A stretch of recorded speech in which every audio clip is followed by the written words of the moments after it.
அனைவருக்கும் வணக்கம். இப்போ நம்ம பார்க்க வேண்டிய முக்கியமான கேள்வி என்ன அப்படின்னா, தாராபாரதி அவர்களை பற்றி தான்.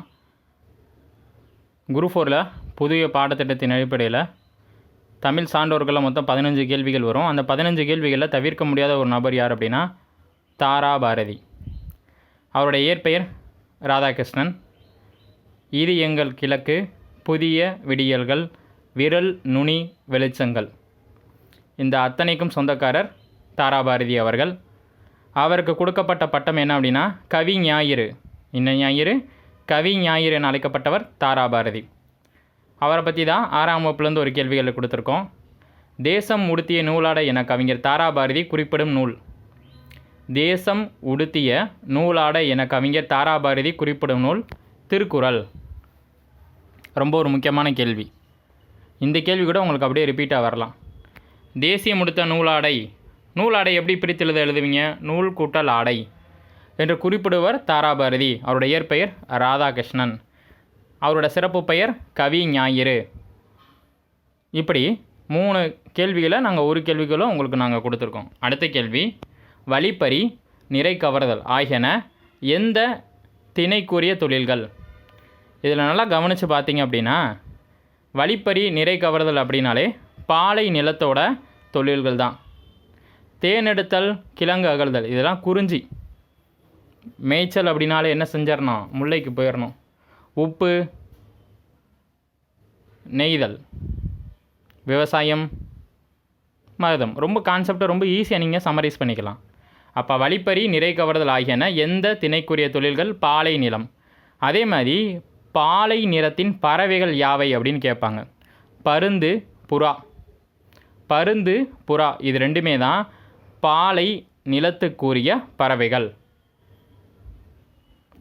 நெய்தல் நிலத்தின் கடவுள் யார்? பாருங்கள், நான் ஆப்ஷன்லேருந்து எடுக்கிறேன். ஏன் அந்த ஆப்ஷன் வச்சுருக்காங்கன்னா அத்தனை கேள்விகள் அதுக்குள்ளே இருக்கும். நெய்தல் நிலத்தின் கடவுள் யார்? வர்ணன், வர்ண பகவான். அப்போ முல்லை நிலத்தின் கடவுள் யார்? திருமால். இப்படித்தான் இந்த ஆப்ஷனுக்குள்ளே ஒன்று சார்ந்த ஒரு கேள்விகள் வந்துகிட்டே இருக்கும். அப்போ முதல் கேள்வி பாருங்கள், தாராபாரதி ஒரு கவிஞர் தமிழ் சான்றோர்களில். அடுத்து இலக்கணம் போயிட்டோம். அடுத்து பாருங்கள், சமுத்திரம் பற்றி இருங்க, அதை லாஸ்ட்டில் பார்த்துக்குறோம். அடுத்து திருக்குறள் சம்பந்தமானது. புற தூய்மை நீரால் அமையும், அகத்தூய்மை வாய்மையால் காணப்படும். வாய்மை, வாய்மையால் காணப்படும். வாய்மையே மழை நீராகி. இதில் உள்ள அணி எதுன்னு கேட்பாங்க? ஓமை. வாய்மையே மழை நீராகி. இதில் உள்ள அணி என்னது? ஓமை. இது ஒரு ரிப்பீட்டடாக கேள்வி வந்துகிட்டே இருக்கும். புற தூய்மை நீராலாயும், அகத்தூய்மை வாய்மையால் காணப்படும்.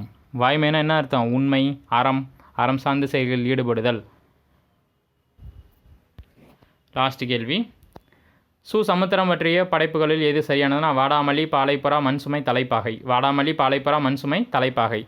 இருந்தாலும் இதை நீங்கள் கேள்வியை லைட்டாக பார்த்துக்கணும். எதுக்கு சார் இதெல்லாம் நாங்கள் பார்க்கணும் அப்படின்னா, ஒருமை பன்மை வேறுபாடில் கொடுக்க வாய்ப்பு இருக்குது. எப்படி கொடுப்பாங்கன்னா, சமுத்திரம் படைப்பு, வாடாமல்லி, பாலைப்புறா, மண்சுமை, தலைப்பாகை இவற்றை திருத்தி எழுதுகன்னு கேட்பாங்க. அப்போ அந்த இடத்துல படைப்புக்கு பதிலாக படைப்புகள்னு வரணும்.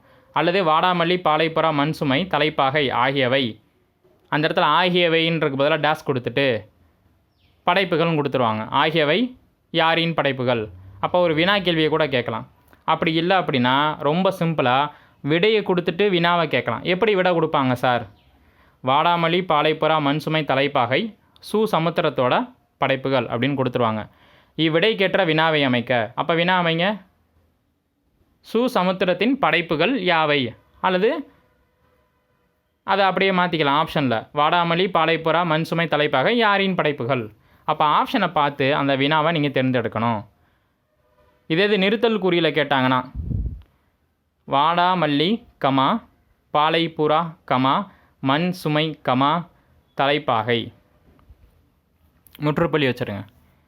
ஒரு கேள்வியை வெவ்வேறு கண்ணோட்டத்தில் அணுகும்போது தான் நமக்கு ஒரு தெளிவு கிடைக்கும். அடுத்த கேள்வி, எதிர்ச்சொல். உதித்த என்ற சொல்லிற்கு எதிர்ச்சொல் மறைந்த. உதித்த என்ற சொல்லிற்கு எதிர்ச்சொல் மறைந்த. சார்பெழுத்துக்கு டேஸ் வகை பொருந்தாது. உயிர் எழுத்து பொருந்தாது. ஏன்னா எழுத்து 2 முதல் எழுத்து சார்பெழுத்து. உயிர் 12 மெய் 18 ஆகிய 30 எழுத்துக்களும் முதல் எழுத்துக்கள். முதல் எழுத்தை சார்ந்து வருவதால் அது சார்பெழுத்து. சார்பெழுத்து மொத்தம் எத்தனை? 10. அதில் எது பொருந்தாததுன்னு கேட்டிருக்காங்க. உயிர்மெய் வரும், ஆயுதம் வரும், ஆயுத குறுக்கம் வரும். உயிர் எழுத்து என்பது வரவே வராது. அப்போ எது தவறு? உயிர் எழுத்து வராது. ஏன் தவறு? அந்த 10ல் இது கிடையாது. அந்த 10 என்ன? உயிர்மை, ஆயுதம், உயிரிழப்படை, ஒற்றிழப்படை, குற்றியலுகரம், குற்றியலுகரம், ஐகார குறுக்கம், மகர குறுக்கம், ஆயுத குறுக்கம், அவுகார குறுக்கம், மொத்தம் 4 குறுக்கம். இப்படி 10 இருக்குது. அந்த 10ல் எது வராது? உயிர் எழுத்து என்பது வராது. பின் வருவனவற்றுள் தாராபாரதி எழுதாத நூலுது. புதிய விடியல்கள், இதயங்கள் கிழக்கு, விரல் நுனி வெளிச்சங்கள். எது எழுதலை? இருண்ட வீடு எழுதலை. பார்த்தீங்களா? ஃபஸ்ட்டு இருக்க 2 கேள்வி நான் சொல்லும்போதே ஆரம்பிக்கும் போதே தாராபாரதியை வச்சு தான் ஆரம்பித்தேன். அப்போ அந்த நோட்ஸை நீங்கள் ஞாபகம் வச்சிங்கன்னா இந்த கேள்வி உங்களுக்கு ஈஸியாக அடிச்சுட்டு போயிடலாம். அப்போ தாராபாரதி பாருங்கள், ஒரே பக்கத்தில் 2 கேள்விகள் வருது. தாராபாரதி ரொம்ப முக்கியம். அப்போ தாராபாரதி எழுதாத நூலுது இருண்ட வீடு. யாரோடது? பாரதிதாசனோடது. அப்போ தாராபாரதி எழுதிய நூல் என்னென்ன? புதிய விடியல்கள், இது எங்கள் கிழக்கு, விரல் நுனி வெளிச்சங்கள். மரபு பிழை நீக்கிய சொல்லைக்கான். களிமயில் கத்தும். மயில் எங்கேயாவது கத்துமா? கிளி கீச்சிடும் கிடையாது. யானை பாடும் கண்டிப்பாக கிடையாது. கருங்குயில் கூவும் என்பது மிகச்சரி. ஏன்னா மரபு பிழை நீக்கிய சொல்ல தான் கேட்டிருக்காங்க. மரபு பிழை நீக்கியது என்றால் எது சரியானதுன்னு அர்த்தம். எது சரியானதுன்னு அர்த்தம். அப்போ கருங்குயில் கூவும் என்பது மிகச்சரி. அப்போ எது தவறு? களிமயில் கத்தும்ன்றது தவறு. அதுக்கு பதிலாக என்ன வரணும்? மயில் அகவும்னு வரணும். கிளி கீச்சிடும்னு வரக்கூடாது. கொஞ்சம் பேசும் அப்படின்னு வரணும். யானை பிளிரும்னு வரணும். பாடும்னு வரக்கூடாது. அப்போ எது மிகச்சரினா கருங்குயில் கூவும் என்பது மிகச்சரி.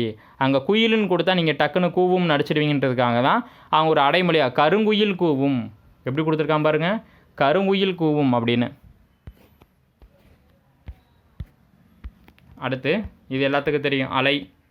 கடலலை புற்று கூப்பிடு. ஆன்சர் என்னது? கடலலை புற்று கூப்பிடு. கடலலை புற்று கூப்பிடு. ஓ என்பதின் ஓரெழுத்து ஒரு மொழி மதகநீர் தாங்கும் பலகை. ஓ என்பதின் ஓரெழுத்து ஒரு மொழி மதகநீர் தாங்கும் பலகை. மொத்தம் 42 இருக்குது. அதில் இது ரொம்ப முக்கியமானது. இதில் சோ அப்படின்னா மதில். அங்கே கோன் கொடுத்துருக்கு. கோன்னா அரசன், அது ஒரு எழுத்துப்பிழை. கோ என்பது அரசனை குறிக்கும், இங்கே சோ என்பது மதிலை குறிக்கும். அப்போ பாருங்கள், ஓரெழுத்து ஒரு மொழியில் 42ல் இங்கே அடுத்தடுத்து 2 கேள்வி கேட்டிருக்காங்க. ஞாபகம் வைத்துக் கொள்ளுங்கள்.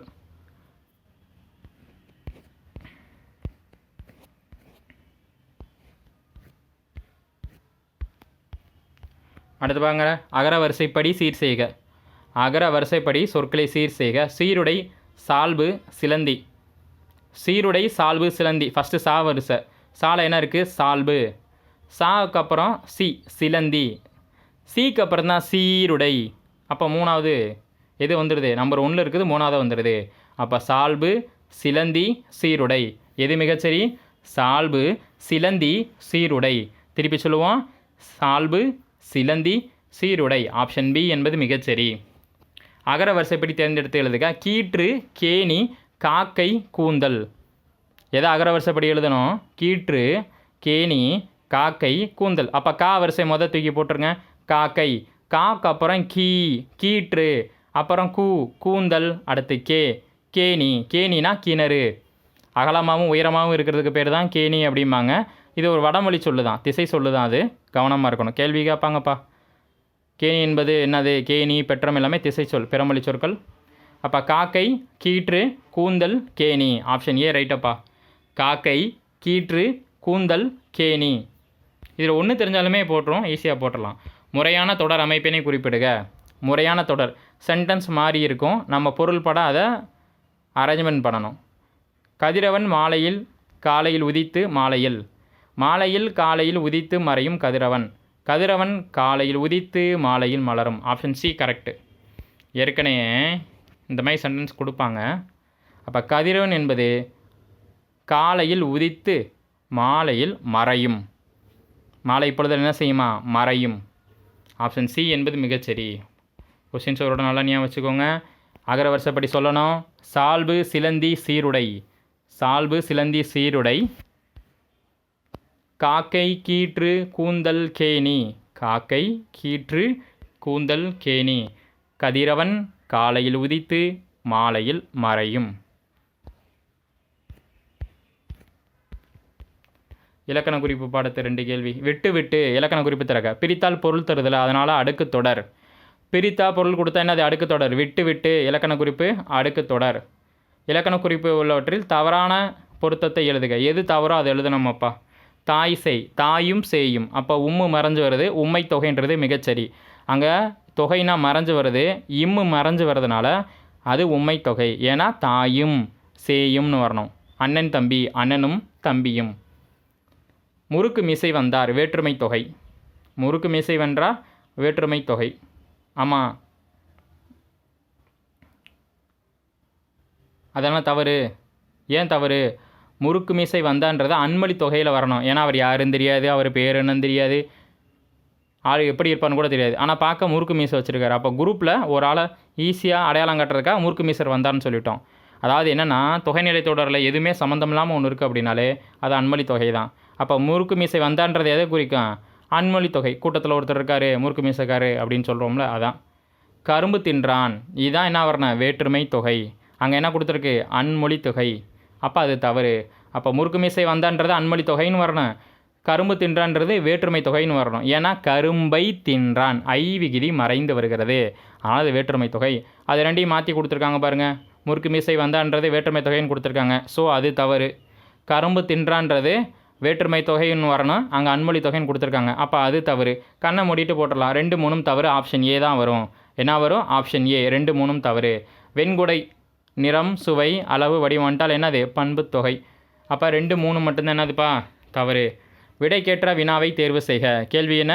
விடைக்கேற்ற வினாவை தேர்வு செய்க. மாறன் 10ஆம் வகுப்பில் படிக்கிறான். மாறன் 10ஆம் வகுப்பில் படிக்கிறான். கேள்வி, மாறன் எத்தனாவது படிக்கிறான்னு வரக்கூடாது. எத்தனாவதுனா எண்ணிக்கையை குறிக்கும். போய் எத்தனாவதுனா எண்ணிக்கை. புரியுதுங்களா? எண்ணிக்கையை குறிக்கும். எண்ணிக்கை இங்கே தேவையில்லை. மாறன் எந்த வகுப்பு படிக்கிறான், இதான் கரெக்டான பொருள்படம் இருக்குது. மாறன் எந்த வகுப்பில் படிக்கிறான்? மாறன் 10ஆம் வகுப்பில் படிக்கிறான். எத்தனையாவது வகுப்பு படிக்கிறான்னு வரவே கூடாது. எத்தனைனா எண்ணிக்கை. 1, 2, 3, 4, 5ன்னு. புரியுதுங்களா? ஒரே நேரத்தில் எண்ணிக்கை சொல்கிறது தான். இப்போ நம்ம வீட்டில் சாப்பிட்டுட்ருக்கோம். எத்தனை இட்லி சாப்பிட்டீங்க அப்படி தானே கேட்குறோம். எத்தனை தோசை சாப்பிட்டீங்கன்னு தானே கேட்குறோம். இங்கிலீஷில் ஹவு மெனின்னு தானே சொல்லுவாங்க அதை. அப்போ மாறன் எந்த வகுப்பில் படிக்கிறான், இதான் மிகச்சரி. மாறன் எந்த வகுப்பில் படிக்கிறான், ஆப்ஷன் டி என்பது சரி. விடைக்கேற்ற வினாவை தேர்வு செய்க. மனிதர்கள் செய்ய இயலாத கடினமான செயல்களை ரோபோக்கள் செய்கின்றன. மனிதர்கள் செய்ய இயலாத கடினமான செயல்களை ரோபோக்கள் செய்கின்றன. ரொம்ப சிம்பிள். அந்த லைனு அப்படியே வரட்டும். மனிதர்கள் செய்ய இயலாத கடினமான செயல்களை செய்பவை எவை? எவை, இதான் ரொம்ப முக்கியம். எவை, ஏன்னா ரோபோக்கள்னு கொடுத்துருக்காங்க. எதுன்னு வரக்கூடாதுப்பா. எதுன்றது வரவே கூடாது. ரோபோக்கள்ன்றது பன்மை. அப்போ எவை தான் வரணும். அப்போ மனிதர்களால் செய்ய இயலாத செயல்களை செய்பவை எவை? ஆப்ஷன் பி தான் கரெக்டுப்பா. ஆப்ஷன் பி தான் கரெக்டு. இவரோட கொஸ்டின்ஸ் நல்லா ரீடு விட்டுக்கோங்க. எக்ஸாம்ஸ்க்கு போகிற முன்னாடி இந்த மாதிரி கேள்விலாம் உங்களுக்கு ரொம்ப உதவும்ப்பா.